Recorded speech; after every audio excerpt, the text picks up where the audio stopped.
Southwestern Family of Companies welcomes you to the Action Catalyst. Each week, our diversely and amazingly accomplished guests share their insights and inspirations to help us ignite our own. So let's invest attention together to breathe, to reflect and refocus, and decisively defeat that voice we call Mr. Mediocrity. Then let's enjoy moving forward to make a positive difference in our world.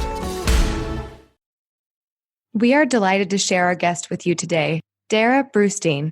Darrah is a founder, author, and coach.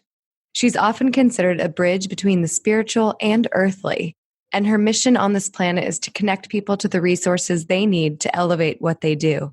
A prolific writer and interviewer, she's worked with Shaq, Seth Godin, Bobbi Brown, Jillian Michaels, Adam Grant, and the list goes on, with well over 1 million views of her work. She was named #1 to follow by Boss Babe magazine. Her motto, design your life, build a career to fund it, and a network to support it, has inspired thousands to reach higher and dream bigger. Enjoy this episode. Well, Darrah Brustein, welcome to the Action Catalyst. Thank you, Dan. I'm so happy to be here. Well, we're delighted that you could. Learning about your life and the many ways that you help people become better connected people, and happier people is really inspirational to me. And I'm just kind of curious, as you look back on your career, who were some of the people that were significant in those major pivots that caused you to start in one direction and then realize nope and pivot to another? Were there mentors, influences, or just specific events that led to those changes? Yeah, I mean, the first people that I guess get credit are the people who laid me off 3 times in a row from age 22 to 25, because if it weren't for those experiences that felt so traumatic and rug pulling at the time, I probably would have stayed on that trajectory, even though it wasn't aligned for me. And so I now get the beauty of hindsight to look back and say that those are really gifts that allowed me to continue to pursue something else and to recognize, hey, if the universe is sending you signals back to back to back like this, maybe you should be paying better attention and make a pivot. And so absolutely them. I would also credit my brother. I have 2 brothers. One is my twin brother. He's never heard me give him credit before. He happens to be my business partner in our first company, which is a credit card processing company. And he's the one that reached out to me after my 3rd layoff and said, listen, I have an idea. It's really unsexy. You've been doing really sexy businesses and working in fashion and other spaces like that. But I want to work with you in credit card processing, and here's why. And really, if it weren't for him seeing something in me that was going to line up really well with him, we have opposite gifts, opposite skills, opposite personalities. And he really touched on that in a way that I hadn't recognized it before, because we were not close, ironically. And he was right. And I took this leap with him, and that was over 10 years ago. And so he really kickstarted my entrepreneurial journey because of some seed that he saw was planted in me that he wanted to grow together with. And then, the list goes on and on. I mean, I have to thank my parents, because there was a time when we started that business where we had 2 embezzlements. We had lost at one time an 80% revenue client. So a whale, which was lesson learned, don't have whale clients, not a great place to be when they leave. And we had kept wiping out back to zero or close to it over the course 3 times in the first 5 years. And my mom turned to me at one point and just said, Darrah, I think you should quit. And it's probably the last thing you want to hear when you're, how old was I then? Maybe 27, 28. I had a mortgage. I was terrified I was going to foreclose on my house. I had no confidence at this point. My entire identity was tied to the success and the revenue of my business, which another lesson learned, you should probably understand your own intrinsic value before you tie it to things outside of yourself that ultimately do not define you in the first place. And when she said that, I used it as fuel to be the thing that helped me tap down even deeper and say, nope, you still have something in you. You're not done. And trust my instinct, which has been a really important through line for me in my career. And also thank her because she financially was a helper to me. And I think this is a conversation that doesn't happen enough when we talk about entrepreneurship, especially bootstrapped entrepreneurship, that I didn't have a trust fund. I didn't have like a load of money when I started. I've been laid off 3 times with a mortgage that I could barely pay and didn't have much in savings. But so I was able to turn to my mom at one point and say, listen, I believe that my brother and I are going to be successful at this.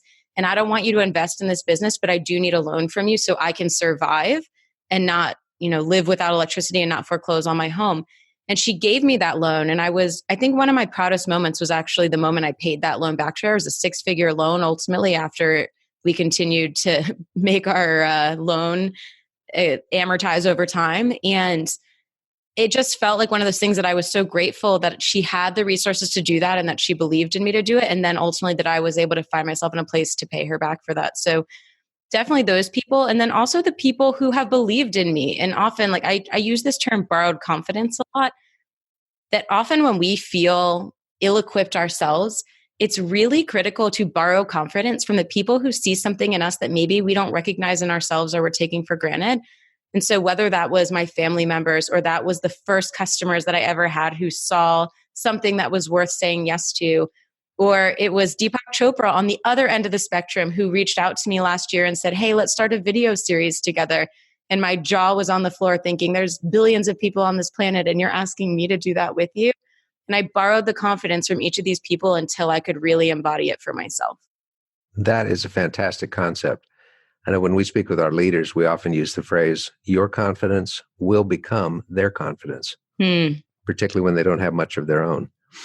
Well, I love the way you started out, Darrah, praising the 3 people that had the dumbness to fire you. But without that catalyst, you could have been stuck hanging on to that mortgage saying, I don't dare mess up. I can't do something else. And they forced you to really dig in and find out who you are. And a brother like that, a mom like that, who would both question you with one hand and loan you the money with the other. And I hope all the listeners really heard that she lent you the money and you repaid the money. This was not a parental gift, which is awesome on everybody's part. I think it's fantastic. Well, along the way, you've done so many amazing things. The credit card processing business that most of us have no understanding how that works. You've also built a great organizations for people to network. You're a phenomenal interviewer. You help people develop their vision, develop their dream. Have you hit any brick walls recently? You mentioned the early stage in your career, but what do you do when you're just trucking right along, everything's sailing, and then bam, no idea what just hit you? What are some strategies that have helped you keep your equilibrium that we could share with our listeners? Yeah, I think that happens a lot, especially for anyone who's growth oriented and pushes themselves out of their comfort zone regularly as like a normal rite of passage on a daily basis. Mm-hmm. And so whether or not it's a brick wall where it feels cataclysmic or it's a small thing where you realize, oh, I thought that was going to work out this way and everything I had planned for told me it was going to, and then it doesn't. Number one kind of goes back to what I was saying, that if we don't have a certainty in our identity and our value and worth outside of the accolades or the successes or the titles or the bank account balances, then all of these things end up derailing us.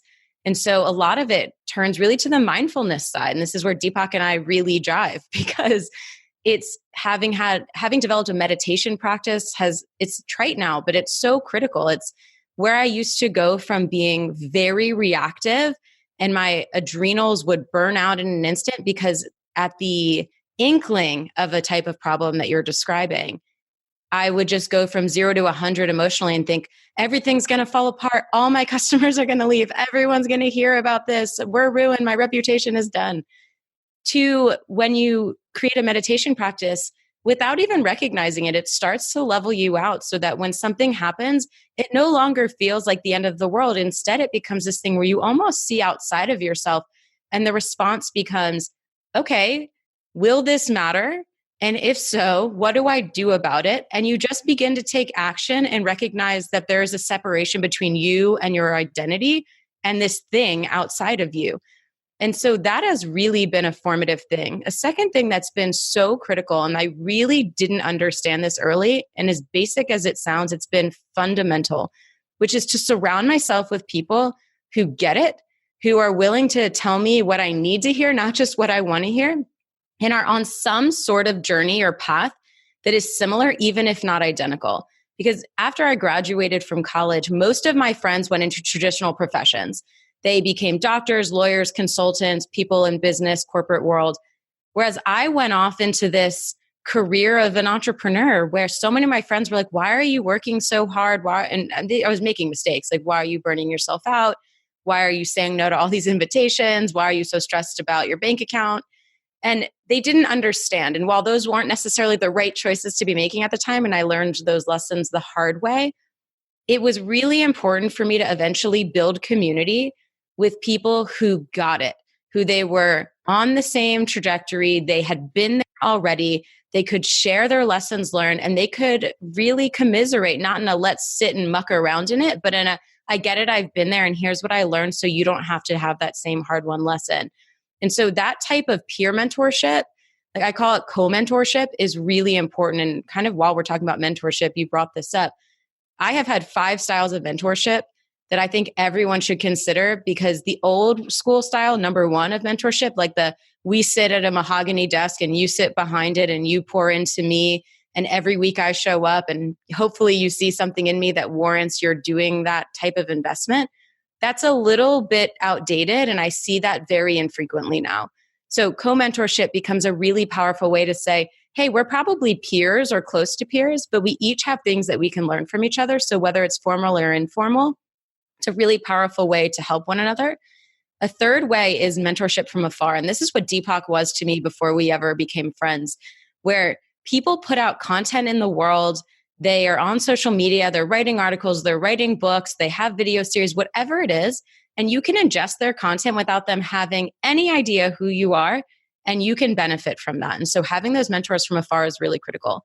The fourth is mentoring moments, which is when, let's say you're at a conference and you meet some intellectual idol of yours and you get 2 minutes of their time, extracting as much as you're able to without being gross about extracting and really takery, and allowing that moment to be meaningful and powerful and let it stand as what it is, not needing there to be more. And then the last one is reverse mentorship. And I see a lot of Fortune 500s doing this. So I'm in Atlanta, I see Coca-Cola doing this, where higher level executives or people with a lot more experience are being reverse mentored by people who are earlier in their life and career, which is a beautiful thing because it demonstrates that there's something to learn from people earlier on, as well as gives a lot of that value to the person who is younger. So when you're in your 20s or 30s and all of your colleagues are in their 40s and 50s and beyond, it can feel intimidating, but to recognize that there is mutual learning that can happen and that you really do have something to add is powerful. It's extremely powerful. It just means being open to the fact we don't have all the answers. We don't even have all the questions. And so being open to other people, that's fantastic. So to summarize what I think you're saying, if a person has their own self-concept in place, then they don't have to be defined by their job, their bank account, et cetera. In fact, they can then design the life, the business to help support that vision of themselves. Is that sort of close? Yes. So my real motto and the framework for everything I do in my life and now everything I teach is first design your life. Decide what does success mean to you outside of everyone else's definitions or how you've been socialized, and then reverse engineer your business or your career to elevate and uplift that and kick off the amount of money that you precisely need to live your version of success. And then pillar 3 is build the network to make it more fun and also to open the doors to the success you're seeking, because ultimately people are the way that the doors open. We think that, oh, this business is the thing, but they're people who are behind that business brand, and they're the ones that are going to help advocate for you. That is so true. Our executive chairman for many years used to say, you can't build a business, you can build people, and people will then help build that business. And I think that's exactly what you're saying. Very wise. Well, so this leads me to ask you a really big question. You had 4 major issues you were having all at the same time at one point in your career. And then you did one thing that pulled all of your experience, your skills, your business development into one place and let you basically knock out 4 of them with one shot. Can you expand on that for us? I'm fascinated. Yeah. So this was such a happy accident where this was about 2 years into the credit card processing company. I already alluded to how much we struggled in the early years. Ultimately, Cliff's Notes, we grew to 38 states, but at the time it was a disaster. And so struggling there emotionally and financially. And I have a friend from college move back to Atlanta and say to me, hey, Darrah, where do I go to make friends after college? Everywhere I go, I'm getting hit on, sold to. Everyone's my parents' age, or they're all in the same industry. And I thought my favorite thing in the world is to connect people. So why don't I just start something for you? And thus was born my second business, Network Under 40, which now is a 30,000+ person organization in a few US cities to connect more organically and authentically young professionals on a peer basis, friendship first, business second. And so what I learned now 8.5 years into this is that this one thing of hosting networking events became the catalyst for not only driving a consistent pipeline, taking me from 3 to 5 clients on average per month in the credit card processing business to an average of 20 per month. So it drove a pipeline. It made me someone of influence in my city, where instead of me having to go out and look for opportunities, they started to show up at my doorstep because people recognized the value that I was creating and they knew me without me needing to know them. Third, it increased my income. I was struggling financially, and this became a 6-figure side hustle that I was doing for 10 hours or less a week. And then lastly, the impact.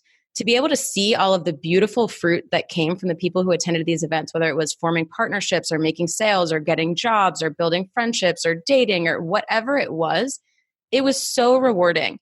And so finally I hit this point where I realized, wow, so many people are asking me how I did this, yet they don't even realize how much is in this, that if you were to take some time and say, I want to be the convener of a group of people that work for my aims, that are in a world that I empathize with and connect with, where you're located, that there's so much value there. So I started a course called the Networking Events Blueprint that teaches step by step everything I've learned. And for your listeners, I can offer them a free session I'll do online. Just find me on Instagram. It's at Darrah B, DARRAHB, and send me a DM. I'll send you a link to the upcoming sessions, free session on how to run 6-figure networking events for $100 or less. Wow, that's a pretty big return right there. Yes. Well, that's fantastic. Now, is this the latest thing that you've launched, or is there something else that you want to share with us? I'm glad you've asked. So that would have been the latest thing until just about recently, when I hit this moment where I realized that often as people, and especially entrepreneurs, we doubt ourselves and we have ideas, but we let these voices in our head tell us, that's already been done, or who am I to do that, or I don't have time, or whatever the excuses are. And I am by no means immune to these. And I'd had this idea ruminating in my mind for years, and I'd written out the entire plan so many times, it's hard to even believe. And I finally hit a point earlier this year where I made this decision where I said, you know what? Now is just as good of time as any. And so I decided to launch what I've called Mind Your Business. It's a year-long virtual accelerator for entrepreneurs who want to grow and scale their businesses without sacrificing their lifestyle. So how to run a business that doesn't run your life. And this is by application only. Spaces are limited. Doors opened recently. We still have a few spaces left. So if you want to check that out, you can just go to darrah.co. It's darrah.co/MYB for Mind Your Business. MYB, Mind Your Business. You're heading right there. Good. You certainly know how to sell the sizzle. That's it's very cool. Thank you. Well, the other thing that keeps coming through so strongly is that you know who you are, you know the things that are important to you, and that helps you deal with the setbacks and helps you deal with the confusion and the things that just go wrong, because stuff does. How do you keep your edge, though, Darrah? How do you keep from getting complacent and sitting back and enjoying all the fruits of your success? How do you keep growing yourself? I'm laughing because I'm remembering the specific moment about 2 years ago where I was ready to do just that. I was saying, oh, I can't wait to kick back. I've been growing these businesses. I had written a kid's book on financial literacy. Like I had spent, I guess at that time, about 8 years really busting my butt. And I thought, this is not what I signed up for. I was looking for more freedom and flexibility. It's time to relax and enjoy. And at that time, I was traveling about 50% of the time. I still do now, but I integrate my work into it. And hilariously, as life happens, I had this deep intuitive hit that wouldn't shut up. And it just kept saying to me, there's a new incarnation of your career on the horizon. You've got to figure it out. And I was like, come on, like I really just want to relax and have a pina colada on the beach. And it was telling me, sure, do that, but also do this deep diligence. And so after 6 months of doing that diligence, that's where I really started to understand that this idea to teach and mentor and coach and offer a lot of the learnings that I learned, both through doing it the right way, as well as initially doing it the wrong way, and through all the mentorship and guidance that I had learned and accumulated, that was next. And so it's really the foundation, and the answer to your question is being that in tune with one's intuition is so important. I believe that it is the GPS in our life, that when we feel lost or confused or stuck, that if you can just quiet yourself for long enough, to pay attention to your body and hear your own inner wisdom, we already have all the answers that we need. And outside, like listening to a podcast or reading a book or going to a conference, those things are great, but they need to be done in harmony with putting it all through the sieve of your own intuition and inner guidance. So bottom line, no matter what the circumstance, situation, or era, it always comes back to that for me. Mm-hmm. Again, self-knowledge, self-awareness. And if you don't put time into those things, we won't know what's in front of us, even if it's right in front of us. So Exactly. I think that's awesome. Do you have a morning routine, Darrah, that is sort of part of your habit practice to get your day off and good start? Yes. And I've been adapting this recently, and I'm really glad I have because it's helped a lot. So I'm not a morning person. So for anyone who feels like, oh, morning routines, mornings, not for me. One, read Daniel Pink's book called When. It's all about the biology of rhythms and time clocks internally. And those of you who are not morning people are like me, we're called owls, according to Daniel Pink, which are in 20% of the population that the world is not structured for. And so morning routines for me don't start at 6 a.m. They start at 8:30. And I shift my day to work for my biological rhythms. And so when I get up, I do what most people say not to do, and I get immediately on my phone, which I actually really love because I get excited to get into my inbox and see what's happening. And I get excited to do a daily post on Instagram and share actionable and inspirational stuff. And then I read the news, and then I meditate, and then I do a gratitude journaling for a couple minutes. And then I do a 7-minute workout app that's a high interval intensity training that is just enough to get my heart beating and my body moving. And then I drink alkaline water and my day starts. I love that. And the whole thing about not checking your phone, the argument in favor of that is that the phone and the emails distract you and get you worried and nervous. So if you're in control of yourself and you're aware of what your day's meant to be like, there's no need for that to happen. But you're right. You're conveying something opposite to what most people say, where they say, put it aside for an hour. I guess the rule of thumb is whatever works for a person works for a person. It's not going to be one size fits all. Exactly. I don't love grand sweeping advice that overgeneralizes, because you're exactly right that not everyone is the same way, and that you really have to decide what works for you. Right. It's the best statement I ever heard was somebody that said there are two kinds of people in the world. There are those who believe there are two kinds of people and those who don't. That's about the only generalizable statement out there. Darrah, we have a lot of listeners that are very successful in their careers. They're doing amazing things. They're running phenomenal businesses. They're traveling. They're having an impact. We have other listeners, though, that are really discouraged right now. They've run out of aces. They've run out of resources. What would you say when you encounter somebody that had vision and dreams and they've just fallen apart? What are some steps for encouragement? Yeah, I mean, one, it's go again to the people who love you and know you and borrow the confidence. So one of the things I do really tactically is I keep what I call a hype file, and I keep it in an Evernote. You could do it wherever you want, but having this really accessible on my phone is great. And so anytime someone sends me something that's really generous and nice about me, I screenshot it or I copy paste it and I throw it right in that hype file. So when I have those moments, I have this database to go back to and help uplift myself when I can't find it internally. So I think that's one. And another is just surrounding yourself with people who love you and care for you and help see the stuff in you that you're really neglecting at that point. Another one is an exercise that I'd recommend, and you can get this for free on my website at darrah.co/freebies. And it's this 9 questions to ask your network to help you find your path. So if you're feeling stuck or lost, there are 9 questions that you do in an interview, ideally over email, so the person has some freedom to answer the questions. And it's not a reciprocated process so that they don't have any fear of you having to do this in return. And it's questions like, when do you see me at my best? What's something you know about me that I don't know about myself? What's your greatest wish for me in the next year? When do you see me at my lowest? And so on. And it's a really great way to find some of that mirroring that often we take for granted or we can't see our own shadow. And then your job is to then take the 10 or 20 of them you do with different people in different facets of your life and synthesize them and say, where do I see patterns? What stands out? What do I need to know? And then let the rest go and take that information for what you need.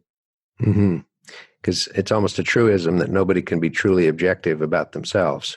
And so getting that input from outside, really the only way to move forward, I think. Yeah. Well, and the other thing I'd say too, actually 2 more things, if you'll allow. Sure, please do. One is action is really the kryptonite to any sort of stuckedness, which is probably not a word. It is now. Trademark. So many times I think when we get in these moments, which I've been in so many times where we think, oh, I don't feel my best, or I'm stuck, or things aren't going the way I planned, it's really easy to just halt and say, well, I don't know the direction. I don't have the North Star. So I'm just going to stop. And while I don't think action with absolutely no intention tied behind it is wise, I do think that movement and momentum are important, because otherwise you can't look back and see any progress. There is none. But when you do take one baby step and then another and another, you don't even realize that you've then walked a mile, but you have. And so just taking those small steps, simple ones, can be all the difference. And then the other thing I was going to say is there's a challenge that I started called Give It Forward. And for anyone who feels any of these feelings, I think it's the perfect counterbalance to it. And so all it means is that you commit to 30 days or less or more, whatever you want. I recommend 30. And every day with intention, you proactively go out and reach out to one person in your network and say something like, hey, Dan, I've committed to taking the Give It Forward challenge. And that means every day I'm going to reach out to one person in my network and offer to be a resource to them in some way with no strings attached. So is there something that you're working on or you're struggling with, or you could use some help with, or, what could I do to help you today? And the only other thing to know is that you're not a magic fairy and you can't guarantee that you're going to be able to provide whatever they ask for. However, you can guarantee that you're going to try. And so when I've done this, this has been such a beautiful blessing, because one, it allows you to tap into what you have innately and really own it and say, oh, I didn't really think that I had anything to offer, but look at this, I really do. It allows you to tap back into other people in your network aside from just the people you're reaching out to every day, because often you're going to be making value-add three-way introductions, which allows you to then go back to someone else and say, hey, I have this person I think you two need to meet, and allows you to nurture your network, which is really important. It also is really fun. Like, it's just a really great way to get off your own spot. Like, the one way primarily, I think, always to get out of your own BS is to focus out and not in. And so it allows you to do all of these things in one fell swoop, and it can take just a couple minutes. And I've had people ask me everything from, hey, my babysitter just quit, can you help me find one? To, I want to play on the top 50 golf courses in the US and you live in Georgia, can you get me on Augusta National where they play the Masters? Which, let me tell you, I spent 3 months trying to do completely ineffectively. However, the guy who asked me ultimately felt so blown away by my trying that our relationship has never been stronger. So even if you can't do it, there's so much value in you trying. I think that's fantastic. So the idea is to reach out to at least one person a day, ideally for 30 days, and say, how can I support you? How can I do something for you? Yep. I'm a believer in just one a day, so you can really put your focus on that one, right, and it not become overwhelming for you. What I love about that too, Darrah, is that before you can ask the person, you have to take your thumb out of your mouth and quit sucking on it. And that alone helps us move forward. So I think that's fantastic. It teaches us a lot. Thank you. It teaches us a lot as well about receptivity and about being available when someone comes to you for an opportunity.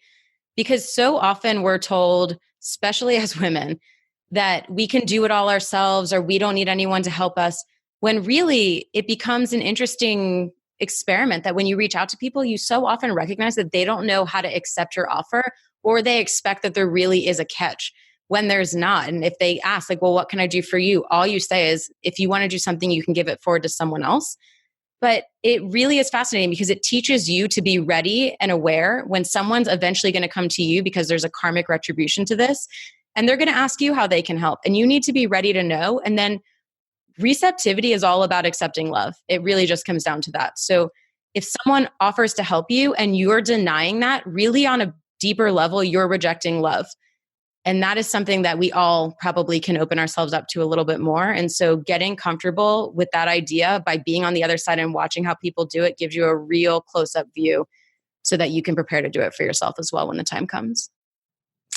I am inspired. That is a fantastic thought and a great idea. You're full of great ideas, and your willingness to share them, and you model them, you live them in the right way, and it comes through in your vocal timbre, it comes through in your personality and your whole attitude. I just want to thank you on behalf of all of our listeners. You have brought a whole new dimension to the Action Catalyst, and we're grateful for you. I'm grateful for that. Thank you. Well, absolutely. And keep the good news going. Keep helping people, because there's not enough of that going around. I agree. All right. Thank you so much, Darrah, and best of success always. Likewise. If you enjoy this podcast, please make sure to subscribe. To stay updated on everything that the Action Catalyst is up to, make sure to follow us on Facebook and Instagram at Action Catalyst Podcast and Twitter at Catalyst_Action. Thanks for listening.